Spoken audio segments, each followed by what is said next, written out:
All right, everyone, welcome back to our discussion on nationalism. Last time we looked at the unification of Italy, and today we're going to take a look at the unification of the Germans.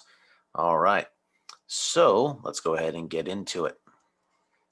Now, after the Congress of Vienna, that big settlement after Napoleon Bonaparte was gone, there is the German Confederation that is set up. This is a confederation of 39 independent German states. Austria and Prussia are the most dominant countries in the German Confederation. And you can tell that by Prussia is the blue up here in the north and in the west, and Austria is the green, all in this southern region here, this big chunk. All right. Now, Prussia is going to have some advantages being in the German Confederation. They are primarily just German people. They have the most powerful army in Europe. They're the fastest growing, most powerful army that is coming into play. Industrialized much faster than the other German countries. And this is primarily due to the Rhineland, which is full of rich natural resources. That is this region here. This is why they wanted it so badly, because of how rich in natural resources like iron and coal. All right. Now, friendship between the two German states of Prussia and Austria is going to eventually turn into conflict because they both basically want to unite Germany under each of their own respective controls. So that's where they're going to come to a clash against each other. Now, 1848, as we discussed 2 lectures ago, there were democratic revolutions breaking out across Europe. Prussia is going to, in response to these types of revolutions, they're going to create a liberal constitution that limits the power of the king. So essentially setting up a constitutional monarchy where the king of Prussia does have a decent amount of powers, but is basically kept in check and has to have approval for different things that they want to pass by essentially a Congress or some other type of governing body. All right. Now, the leaders of the German unification. First, we have King Wilhelm, because W's are pronounced like V's in German and V's are pronounced like W's. So, like Volkswagen, the car, it's actually pronounced Volkswagen in German. All right. So, King Wilhelm I is king of Prussia, and he is supported by the Junkers, because J's are pronounced like Y's in German as well. So, the Junkers. He is supported by the wealthy land-owning people, strongly conservative, opposed all the liberal ideas, but he's going to have to play some political games where he's going to have to give the liberals some of what they want so he can get some of what he wants. All right. He wanted to increase the size and strength of the military. Their parliament refused to give him the money for it. So he basically said, all right, we're going to have a new prime minister so that I can get the things that I want done, which is growing the military bigger and better so we can conquer more and more territory in Germany. So he's going to hire this guy, Otto von Bismarck. He is a conservative Junker, and in 1862 he becomes the prime minister, and he is going to be the driving force for German unification. It would have taken a lot longer and cost a lot more money and lives had he not been the guy in charge. Now, Bismarck is going to have this policy called Realpolitik, which basically translates to the politics of reality, where he's going to govern based on practicality rather than on moral or ideological ideas. So basically, that means is what's practical? What can I actually do? I can beat that state in military conquest. That's how I'm going to do it because we have the biggest and best army in Germany. So I want that. I'm going to take it. I don't care what it costs because I know I can get it. Instead of trying to find other ways of doing things like more backhanded deals or making alliances, making a deal with someone who he thinks might be inferior to him. All right. And because of this stance he takes politically, he's known as the Iron Chancellor because he's like iron fisted. He's not going to give in to anyone. All right. And just as an example of why he was called the Iron Chancellor, I'm going to read this a little section from this one speech that he made in his first speech to the Prussian Parliament. Not by speeches and votes of the majority are the great questions of this time decided. That was the error of 1848 and 1849, but by iron and blood. So basically, we're not going to get what we want unless we take it by force. Iron and blood. So by guns and death. Pretty heavy-handed, I would say, right? All right. So steps to German unification.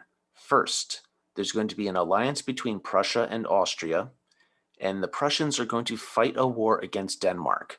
This is a country that borders Germany to the north. It's the only country that borders Germany to the north. And basically to win these two provinces, Schleswig and Holstein. All right, so looking at this map, Germany is this green area in the bottom, and Holstein is the yellow, and Schleswig is these two that are above it, the brown and the bright red. And it's going to be a quick victory. Prussia is going to gain control over Schleswig, and Austria is going to rule over Holstein. Now, 1866, we're going to get the 7 Weeks' War. Bismarck is purposefully going to stir up trouble with Austria because of Schleswig and Holstein. Bismarck is going to negotiate with a secret agreement between Italy and Prussia to help each other out and to get agreements of neutrality from France and Russia. So basically, they're going to the other powerful kingdoms in Italy and saying, hey, stay out of what we're about to do, and then you won't have to go to war with us. And France and Russia are like, okay, cool, do what you got to do. And the tensions that this is going to bring up in Europe is going to provoke Austria into declaring war on Prussia. So he basically is making Austria look like the bad guy because of this backhanded agreement that he does with the other powerful nations. So it gives Prussia full authority to basically whip Austria's butt. So the war was over extremely quickly, hence why it's called the 7 Weeks' War. It's basically over in 2 months. And Prussia humiliates Austria. And the Austrians are going to lose Venetia to Italy. So because the Italians and the Prussians both attacked Austria. And the Prussians, they are just this big hit more like in the morale of Austria. And a lot of this was actually due to an invention. A new type of gun was invented, and the Prussians used it very, very extensively. It's called a needle gun. So for any of you who know anything about firearms, whether you hunt or whatever, picture a bolt action rifle where you got like the knob thing that you lift up, pull back, and you have another bullet put in there and you feed it in. It was basically the first successful bolt action rifle that was developed en masse for military use. And it's called a needle gun because the cartridges, actually the primer that hits, which is usually on the outside of bullets now, was actually inside the cartridge.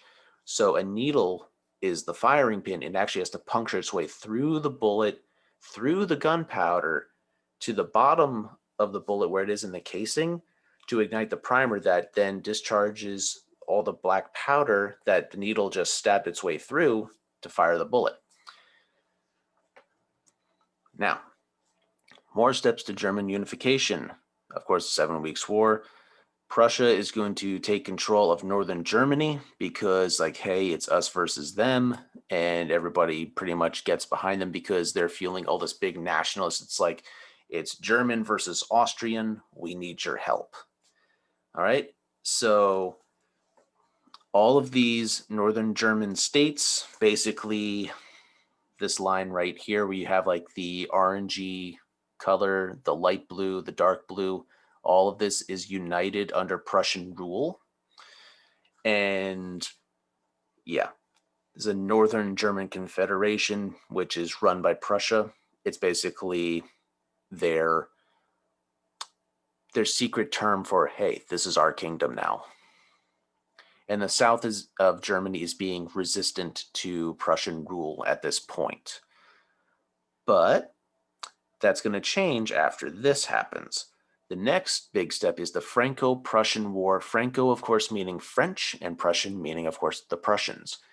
Over the course of 1870 to 1871, it's a very short war, this one as well. So 1867, only a couple German states remained independent, the biggest one being Bavaria in southeastern Germany. Bismarck thinks that he can win their support and then to join Prussia if they're faced by a threat from outside of German-speaking people, because Austrians, they speak German, so it's kind of a gray area with them. But France, that is the key. So he's basically comes to the decision that a war with France would bring the south of Germany to their side, and we have a united Germany potentially then. So he's going to publish an altered version of a diplomatic telegram that he got from France. And Wilhelm seemed to insult the French. Reacting to the insult, France declares war on Prussia in July 19th, 1870. And the Franco-Prussian War is on.